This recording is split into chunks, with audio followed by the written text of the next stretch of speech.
بسم الله الرحمن الرحيم نحمده ونصلي على رسوله الكريم أما بعد فأعوذ بالله من الشيطان الرجيم بسم الله الرحمن الرحيم إن الله لا يغير ما بقوم حتى يغيروا ما بأنفسهم صدق الله العظيم قال النبي صلى الله عليه وسلم الدین النصیحہ او کما قال علیہ الصلاۃ والسلام۔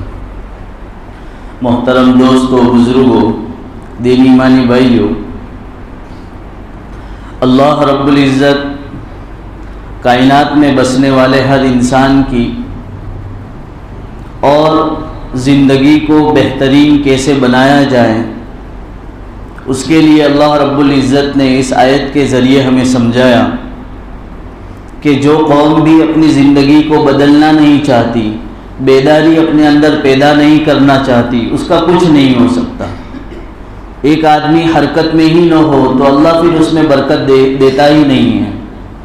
تو زندگی کا اصول ہے کہ ہمارے جسم کے اندر خون ہے، خون دوڑتا ہے، بھاگتا ہے، چلتا پھرتا ہے اور دھڑکن اپنا کام کر رہی ہے۔ جب یہ بند ہو جاوے، خون کی روش بند ہو جاوے، اس کا چلنا پھرنا بند ہو جاوے تو حرکت بند ہوئی تو برکت ختم ہو گئی۔ اب اس انسان کی کوئی ضرورت نہیں ہے، اسے گڑھے میں ڈال کر قبر میں رکھ دیا جاتا ہے۔ بیداری انسان کی زندگی ہے، حرکت میں برکت ہے، چلنا پھرنا، زندگی کو اپنے اوقات اور اللہ کی رضامندی کے مطابق گزارنا، یہ زندگی ہے۔ اللہ کی ناراضگی اور رسول اللہ صلی اللہ علیہ وسلم کی سنتوں کے خلاف زندگی کو اپنانا اپنی زندگی کی موت ہے۔ یعنی ایمان کا پانی، ایمان کی حیات، اللہ اور اس کے رسول کا قانون اپنی زندگی میں لانا۔ اسی سلسلے کو قرآن کریم ایک اور طریقے سے کہتا ہے، کنتم خیر امۃ اخرجت للناس تأمرون بالمعروف وتنہون عن المنکر۔ اس امت کا خاصہ رہا ہے کہ وہ بھلائی کی طرف لوگوں کو بلاتی ہیں اور برائیوں سے روکتی ہیں۔ یہ قوم ایسی ہیں جو خیر خواہی کی طرف نکالی گئی ہے۔ خیر خواہی کیا ہے؟ خیر خواہی صرف مسلمانوں کی نہیں بلکہ ساری انسانیت کی خیر خواہی، یہ قرآن کریم کے ذریعے سے بتایا گیا۔ ابھی جو وقت ہمارا چل رہا ہے، آج جو ہے 8/8/2025 ہیں، اگست کا مہینہ چل رہا ہے۔ ہمارے علماء کرام، ہمارے اسلاف اور ہمارے بڑوں نے جو قربانیاں دی ہیں، اس مہینے کی جو تاریخ آنے والی ہیں ان میں یاد کیا جاتا ہے۔ ہمارے بچوں کو، ہمارے نونواد جو چھوٹے چھوٹے بچے ہیں، ان کو اس کی تاریخ معلوم نہیں کہ 15 اگست یہ کیا چیز ہے، اس کے اندر ہمارے علماء نے، ہمارے مسلمانوں نے، ہمارے لیڈروں نے کیا قربانی دی ہے۔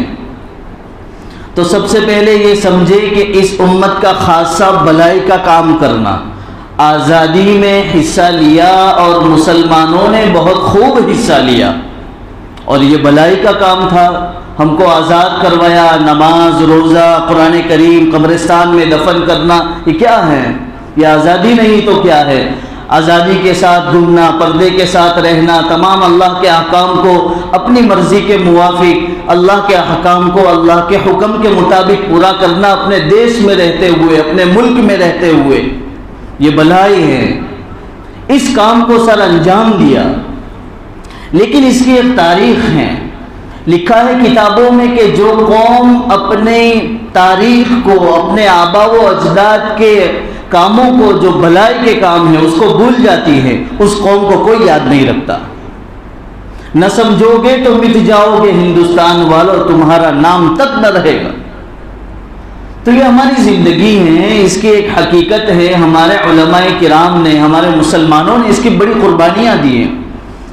اس ہندوستان کا سب سے برا دن وہ تھا جب 1498 میں انگریز نے سب سے پہلا قدم اس ہندوستان کی سرزمین پر رکھا۔ جس کو بلبل کہا جاتا، جس کو خوبصورت چڑیا کہا جاتا تھا، اس ہندوستان کا برا دن اس وقت سے شروع ہوا۔ 1498 میں انگریز کی سب سے پہلے آمد ہوئی اور اس کے بعد 1601 کے اندر ایسٹ انڈیا کمپنی انہوں نے بنیاد رکھی۔ ان کی آمد و رفت تو شروع ہو ہی گئی تھی 1498 میں، اور انگریز داخل ہو چکا تھا، لیکن انہوں نے اپنا تہیہ اور اپنی نیت جو اپنے دل میں خرابی رکھی ہوئی تھی اور اس ہندوستان کو لوٹنا چاہتے تھے، انہوں نے تجارت کی غرض لوگوں کے سامنے رکھی۔ بولے بھالے ہندوستان کو یہ سمجھایا کہ ہم تجارت کرنا چاہتے ہیں، مال کی بڑھوتری چاہتے ہیں، اور اس دوستانے کی غرض سے انہوں نے اس ہندوستان میں قدم رکھا۔ 1601 کے اندر انہوں نے ایسٹ انڈیا کمپنی بنائی اور یہاں پر انہوں نے جو ہے اپنا دھیرے دھیرے کاروبار شروع کیا۔ پھر آہستہ آہستہ انہوں نے یہ کیا کہ 1707 کے اندر مغلیہ سلطنت جب چل رہی تھی تو اورنگزیب عالمگیر رحمۃ اللہ علیہ اس زمانے میں تھے، ان کی حکومت تھی، مغلیہ حکومت چل رہی تھی۔ اب اسلامی حکومت جو ہے ہندوستان کے اندر اور ہمارے اطراف میں 700-800 سال تک رہی ہے، اور مسلمانوں نے وہ کام کر کے دکھایا۔ وَأَنْتُمُ الْأَعْلَوْنَ إِن كُنْتُم مُؤْمِنِينَ، اگر سچے پکے مسلمان رہیں، اللہ کے حکم اور رسول اللہ صلی اللہ علیہ وسلم کے طریقے باقی رہیں، تو زندگی میں بھی ہمارا نام ہوگا، آخرت میں بھی ہمارا نام ہوگا۔ تو یہ سلطنت اس طرح چلتی رہی۔ مغلیہ سلطنت کے بعد جو ہے 1707 کے اندر اورنگزیب رحمۃ اللہ علیہ نے اس لڑائی کو جاری رکھا اور دیکھا کہ جو ہے یہ کام کاج جو کر رہے ہیں اس کے اندر خرابی ہے۔ انہوں نے لڑنا شروع کیا اور 1707 کے اندر اورنگزیب رحمۃ اللہ علیہ کا انتقال ہو گیا۔ اس کے بعد سراج الدولہ کا دور آیا جو بنگال کے نواب تھے، اور انہوں نے 1765 کے اندر جو ہیں سراج الدولہ نے بھی بھانپ لیا کہ یہ انگریز جو ہے بددیانتی اور اپنی نیت کو خراب کر کے ہندوستان کو لوٹنا چاہتے ہیں۔ اس کے باوجود جو ہیں انہوں نے لڑتے لڑتے اپنے ہی ایک غدار، یہاں پر ایسا ہی ہوا ہے، مسلمانوں کے ساتھ کبھی بھی کسی نے اور نے برا نہیں کیا، اپنے ہی لوگوں نے آستین کا سانپ بن کر جو ہے خرابی پیدا کی ہے۔ میر جعفر نامی ایک شخص تھا سراج الدولہ کے ساتھ کام کرنے والا، اس نے خرابی کی اور چاپلوسی کی اور انگریزوں کو سارا جو ہے تہیہ اور نیت بتا دی، اور اس کی وجہ سے سراج الدولہ کا جو ہے انتقال ہو گیا اور شہید ہو گئے۔ یہ جب انگریزوں نے انڈیا کے اندر آمد کی، ہندوستان میں داخل ہوئے، تو سب سے پہلے اس نیت کو کہ یہ لوگ ہندوستان کو ختم کرنا چاہتے ہیں، سب سے پہلے اس نظر کو دیکھنے والا اور اس گہرائی نظر والا جو شخص تھا وہ مجدد الف ثانی نور اللہ مرقدہ تھے، جن کا نام شیخ احمد سرہندی رحمۃ اللہ علیہ۔ یعنی ہندوستان کے اندر انگریزوں کی آمد اور ان کی بدنیتی کہ یہ ہندوستان کو لوٹنا چاہتے ہیں، سب سے پہلے اگر کسی نے سمجھ لیا اس بات کو تو وہ مجدد الف ثانی رحمۃ اللہ علیہ ہیں۔ ان کے بعد جو ہے یہ مغلیہ سلطنت لوگوں نے یہ کام شروع کیا۔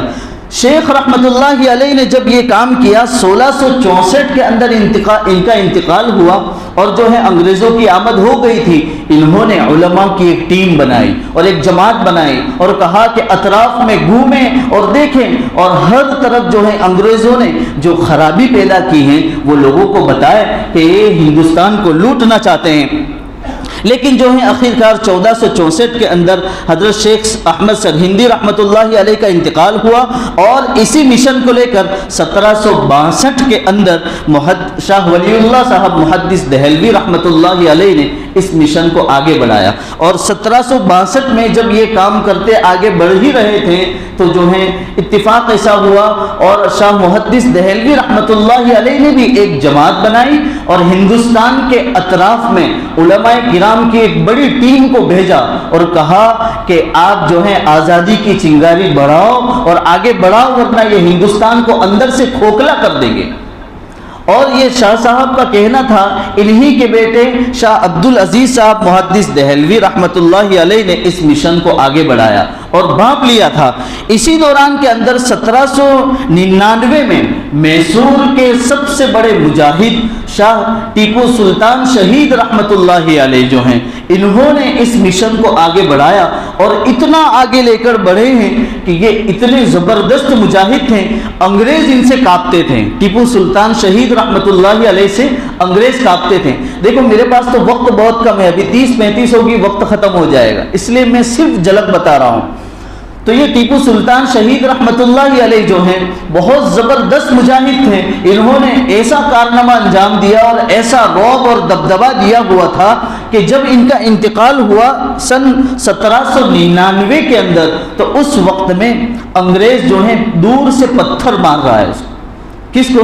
ٹیپو سلطان شہید رحمۃ اللہ علیہ کو ڈر لگتا ہے قریب جانے سے کہ کہیں یہ زندہ ہو اور ہماری گردن نہ کاٹ دے، اتنا انگریز ڈرتے تھے۔ اور جو ہیں اتنا ہی نہیں، پھر انہی ٹیپو سلطان رحمۃ اللہ علیہ نے کہا تھا کہ شیر کی ایک دن کی زندگی گیدڑ کی 100 سالہ زندگی سے بہتر ہے، کہ غلامی میں 100 سال اگر ہم جیے اس سے بہتر ہے کہ ایک دن جینا ہے لیکن جو ہے ٹھاٹ کے ساتھ جینا ہے۔ تو یہی ٹیپو سلطان شہید رحمۃ اللہ علیہ ہیں جنہوں نے ایک بڑا کارنامہ انجام دیا۔ انہی کے اندر ایک انگریز ہیں جنہوں نے حضرت ٹیپو سلطان شہید رحمۃ اللہ علیہ الرحمہ کے جسم پر چڑھ کر اس نے کہا، جب پتہ چل گیا کہ یہ مکمل انتقال کر گئے ہیں اور موت ہو گئی ہے، تو ان کے اوپر جو ہے ایک انگریز چڑھ گیا اور اس کے بعد اس نے اعلان کیا آج سے ہندوستان ہمارا ہے۔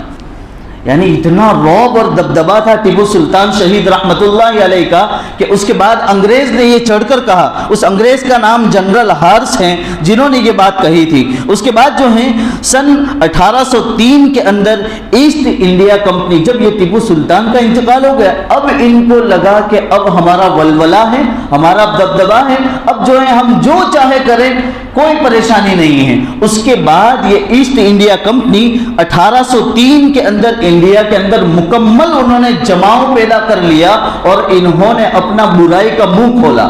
اب کہا کہ جو ہیں اب ان ہندوستان کے رہنے والوں کو غلامی کے اندر دبوچا جائے اور ان کو ختم کر دیا جائے۔ جب یہ معاملہ شروع ہی ہوا تھا تو شاہ ولی اللہ صاحب محدث دہلوی کے بیٹے شاہ عبدالعزیز صاحب نور اللہ مرقدہ نے جہاد کا فتویٰ جاری کیا کہ ان انگریزوں کی غلامی کرنا یہ ہمارے بس کی بات نہیں ہے، اور اس عالم مرد مجاہد نے یہ فتویٰ جاری کر دیا کہ ان انگریزوں کی غلامی کرنا یہ ہمارے لیے حرام ہے، حرام ہے۔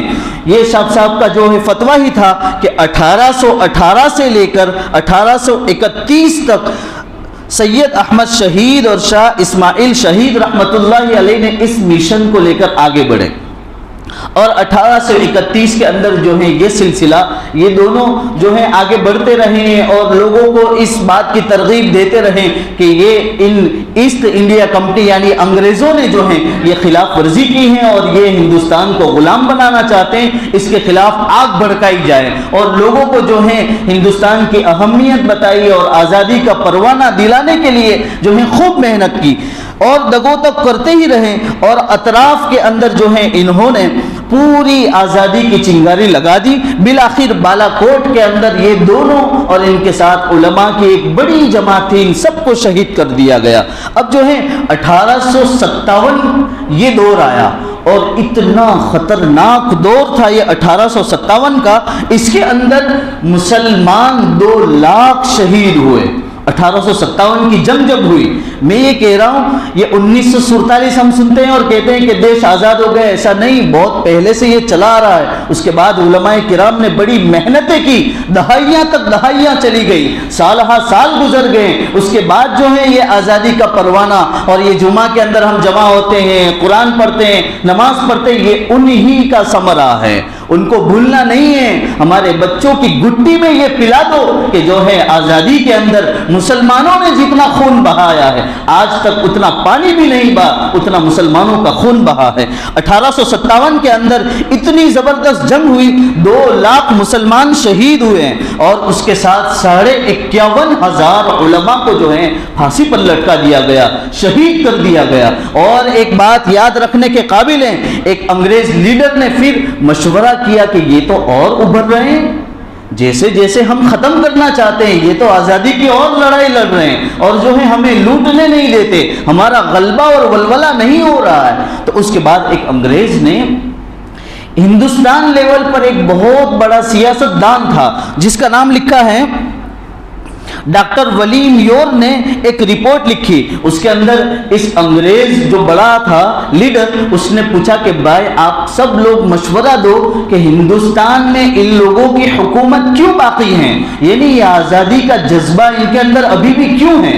تو انہوں نے 3 کام بتائے کہ یہ 3 کام آپ انگریز کر لو تو انشاءاللہ ان کے اندر سے یہ کام ختم ہو جائے گا۔ وہ 3 کام کیا تھے؟ انہوں نے بتایا کہ سب سے پہلے مسلمانوں کے اندر اور لوگوں میں جو جہاد کا جذبہ ہے اور انگریزوں کو ختم کرنے کا جذبہ ہے، ان کو قرآن کریم سے ملا ہے کہ جو ہے جہاں پر بھی ظلم ہو، ظلم کے خلاف کبھی بھی ہم بیٹھ نہیں سکتے، چوڑیاں نہیں پہن سکتے، اور جو ہے دیش پر کوئی آنچ آوے، ہندوستان پر کوئی آنچ آوے اور ہم یوں ہی مسلمان چوڑیاں پہن کر بیٹھے رہے، یہ ہو ہی نہیں سکتا۔ تو پہلی چیز کہی تھی کہ ان مسلمانوں کے اندر سے جہاد کا جو چنگاری لگی ہے اس کو ختم کر دی جاوے۔ دوسرا کام کہا کہ علماء کے ساتھ یہ لوگ چلتے ہیں، آپ ایک کام کریں کہ علماء کی بے کنی کر دیں، ان کو ختم کر دیں اور ان کو جو ہے جلا کر خاکستر کر دیا جاوے۔ دوسرا کام کہا تھا، سب سے بڑے سیاستدان نے کہا تھا۔ تیسرا کام کہا تھا کہ جہاں سے ان کو رہنمائی ملتی ہے، ہدایت ملتی ہے، وہ قرآن کریم ہے، الف لام میم ذالک الکتاب لا ریب فیہ، اس میں ذرہ برابر بھی شک نہیں۔ ایسی کتاب اگر مسلمانوں کو ملی ہو تو پھر جو ہے شکست اور جو ہے ہار ہماری ہو ہی نہیں سکتی ہے۔ ہم تو جو ہے اللہ کے حکم کے پاسدار ہیں، اللہ کے قانون کو فالو کرنے والے ہیں۔ یہی چیز تھی۔ تو یہ 3 کام کرنے کو کہیں، مسلمان کے اندر سے، دلوں کے اندر سے جہاد کی چنگاری کو ختم کرو، علماء کرام سے ان کا کنیکشن ختم کرو، علماء کرام کو ختم کر دو، اور تیسری چیز کہی تھی قرآن کریم کو ختم کر دو۔ اب معاملہ آیا، انگریزوں نے دیکھا 1861 کی بات ہے، سن عیسوی 1861 میں انگریز بدبخت نے یہ کام کیا، 3 لاکھ قرآن کریم کے نسخے کو جلا کر جو ہے ختم کر دیا گیا۔ 3 لاکھ قرآن کریم کو جلایا گیا ان بدبخت انگریزوں نے۔ اس کے بعد مسٹر ٹامسن لکھتا ہے کہ 1864 سے لے کر 1867 تک علماء کرام کو ختم کرنے کا پلان کیا گیا، اور یہ 3 سال کا معاملہ ایسا تھا کہ دہلی کی چاندنی چوک سے لے کر خیبر تک کوئی درخت ایسا نہیں تھا جس کے اندر علماء کرام کی گردنیں نہ لٹکی ہوئی ہو۔ علماء کرام کو تانبے سے داغا جاتا، سور کی کھالوں میں لپیٹ کر جو ہے گولیوں سے نشانہ بنایا جاتا، اور 40 علماء کو جلتی ہوئی تیل کے اندر یوں ہی ایک ساتھ ڈالا جاتا اور کہا جاتا، انگریز کہتا کہ یا تو ہمارے خلاف لڑنا چھوڑ دو اور یہ کہہ دو کہ ہم ان علماء کا ساتھ نہیں دیں گے، اور وہ 40 علماء کہتے ہیں ہم جو ہے آزادی کا پروانہ اور آزادی کا فتویٰ اور جہاد کا فتویٰ اپنے ہاتھ میں لیتے ہیں، مرنا پسند کرتے ہیں لیکن تمہاری غلامی پسند نہیں کرتے۔ ایسے 40 علماء کو ختم کر دیا گیا۔ پھر جو ہے علماء کرام کو بوریوں میں بند کر کے ایک لاہور کی دریائے راوی ہیں جس کے اندر یوں ڈال دیا جاتا اور اوپر سے نشانہ بنایا جاتا، اور جو ہے سب لوگوں کو اس کے اندر گولی مار کر دریا کے اندر پھینک دیا جاتا۔ پھر انگریز نے سوچا کہ اب تو معاملہ ختم ہو گیا، اب جو ہے مسلمان یہ چنگاری نہیں بڑکاویں گے اور مسلمان ختم ہو جاویں گے، لیکن ہائے ہائے وہ قربانی یاد رکھو اور وہ دیوبند کو یاد رکھو۔ سن عیسوی 1867 کے اندر جو ہے پھر دیوبند قائم ہوتا ہے۔ یہ دیوبند صرف مدرسہ نہیں ہے، ہندوستان کی وہ تاریخ گواہ ہے کہ جس کے اندر آزادی میں دیوبند نے حصہ لیا۔ مولانا قاسم نانوتوی صاحب نور اللہ مرقدہ نے دیوبند کو قائم کیا، اور یہ صرف تعلیم اور تربیت اور خانقاہ نہیں تھا بلکہ اس کے اندر پورا پلان بنایا گیا کہ ہندوستان کو کیسے بچایا جائے، ان انگریزوں کی بدنیتوں کو کیسے ختم کیا جاوے، اور اس کے اندر پوری ایک ٹیم بنائی گئی۔ اس کے اندر سب سے پہلے پڑھنے والا طالب علم جو تھا وہ شیخ الہند رحمت اللہ علیہ، جن کا نام محمود حسن دیوبندی ہیں، جنہوں نے تحریک ریشمی رومال چلایا۔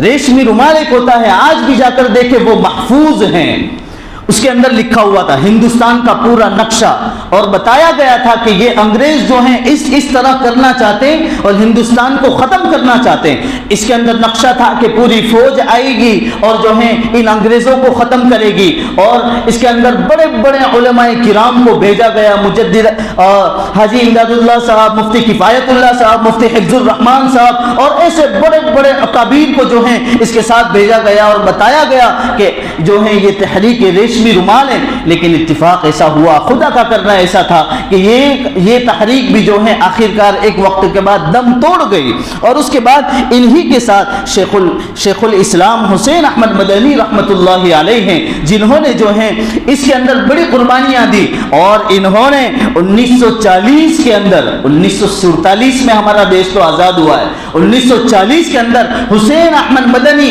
اسی طرح صافہ باندھا ہوا ایک مرد مجاہد تھا، جس نے یہ فتویٰ دیا کہ جو ہے انگریزوں کی فوج میں بھرتی ہونا حرام ہے، حرام ہے، حرام ہے۔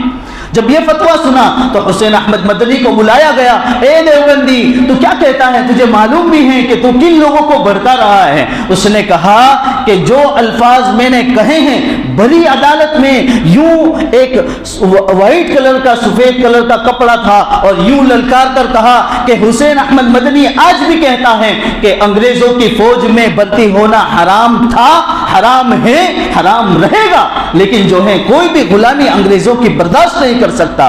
جج نے جب یہ بات سنی تو کہا کہ حسین احمد مدنی تجھے معلوم بھی ہے کہ اس کا انجام کیا ہوگا؟ کہتا ہے کہ ہاں معلوم ہے، اسی لیے دیوبند سے اپنا کپڑا لے کر آیا ہوں کفن کا، تاکہ ایک بازو میں ایک عالم تھے، اس نے پوچھا کہ حضرت کپڑا تو کفن کا یہاں بھی مل جاتا، آپ کیوں لے کر آئے کپڑا؟ تو کہنے لگے کہ انگریزوں کی زندگی بھر میں نے جو ہے نفرت اور لوگوں کو اس کے خلاف بھڑکایا ہے، ان کی غلامی برداشت نہ کی ہے، تو موت کے وقت جب میری موت آئے، جب مجھے پھانسی دی جائے، اس وقت میں انگریز کا کپڑا ہو، میرا جسم یہ برداشت نہیں کرتا ہے، اور اس لیے میں اپنا یہ کفن ساتھ لے کر آیا ہوں۔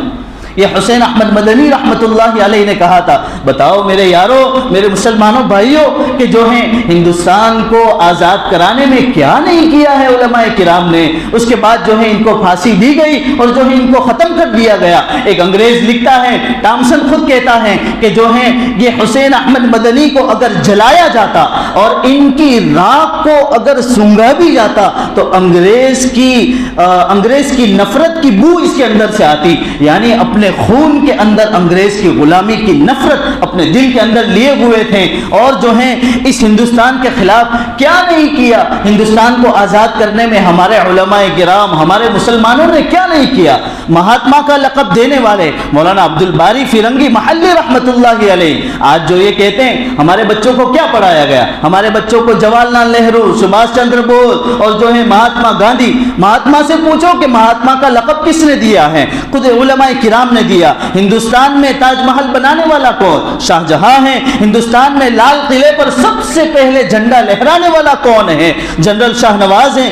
آزادی میں اپنا کروڑوں کا مال لٹانے والے، 7 کروڑ اس زمانے کے حساب سے لٹانے والے کہ دیش کو آزاد کرنے میں اپنا مال لگایا، وہ کون ہے؟ شیخ حاجی عثمان ہیں۔ ترنگے کی یہ جو ڈیزائن ہمیں دکھ رہی ہے، اس میں قربانی دینے والی اور اس ڈیزائن کو دینے والی سوریا طیب جی ہیں، اور اس سارے جہاں سے اچھا ہندوستان ہمارا، ہم بلبلیں ہیں اس کی، یہ جو نعرہ اور یہ جو ترانہ ہمیں دیا ہے وہ بھی ایک مسلمان ہے، علامہ اقبال رحمت اللہ علیہ۔ اس لیے شاعر کہتا ہے جس دور پہ نازا تھی دنیا، اب ہم وہ زمانہ بھول گئے، دنیا کی کہانی یاد رہی اور اپنا فسانہ بھول گئے، اغیار کا جادو چل بھی چکا اور ہم ایک تماشا بن بھی گئے، اوروں کو جگانا یاد رہا، خود ہوش میں آنا بھول گئے۔ میرے یارو، مجھے ایک ہی بات کہنی ہے، 15 اگست ہو تو بستر میں سوتے مت رہو، اپنی آزادی میں اپنے علماء کرام مسلمانوں نے بڑی قربانیاں دی ہیں تو اپنے آپ کو پیش کرو۔ اپنی ہندوستانی جو اپنے دل کے اندر لیے ہوئے ہیں، وطن سے محبت کی علامت ہیں، تو جو ہے اپنے آپ کو وہاں پیش کرنا ہے۔ اور ایک چیز یاد رکھے اس کے اندر کہ جو ہے ہم 15 اگست کو مسلمان ضرور پہنچیں گے، دوسرا یہ کہ ترنگے کا احترام کریں گے، تیسرا کام یہ کریں گے اپنے بچوں کو ہندوستان کی تاریخ بتائیں گے، چوتھا کام یہ کریں گے کہ ترنگے کے جھنڈے اگر ہم خریدتے ہیں تو اس کو ادھر ادھر کام پتنے کے بعد پھینک نہ دے، بلکہ جو ہے اس کو احترام سے رکھا جاوے۔ پانچویں چیز یہ ہے اپنے بچوں کو جس وقت میں 15 اگست یا 26 جنوری ہوتی ہے اس موقع پر بچوں اور بچیوں کو ناچ گانے کے پروگرام میں شامل نہ کریں، بلکہ جو ہے ان کو ان سے دور رکھیں۔ اور آخری بات، جس وقت میں یہ پروگرام ہو رہا ہو ایسے موقع پر ایسے الفاظ مسلمان خصوصاً نہ بولیں جن سے ہمارے عقیدے اور ہمارے ایمان پر زد پڑتی ہو۔ میں صاف لفظوں میں نہیں کہہ رہا ہوں، ایسے الفاظ نہ بولیں جن سے ہمارے ایمان اور ہمارے عقیدے پر زد پڑتی ہو۔ ہم کہتے ہیں ہندوستان زندہ باد، ہم کہتے ہیں ہندوستان آزاد، ہم کہتے ہیں کہ جو ہے ہندوستان کے لیے جو کچھ چاہیے ہم دیں گے، لیکن ایمان کا سودا ہم کبھی بھی نہیں کر سکتے ہیں۔ اللہ رب العزت ہم سب کو صحیح معنوں میں سمجھ عطا فرماوے۔ وآخر دعوانا ان الحمد للہ۔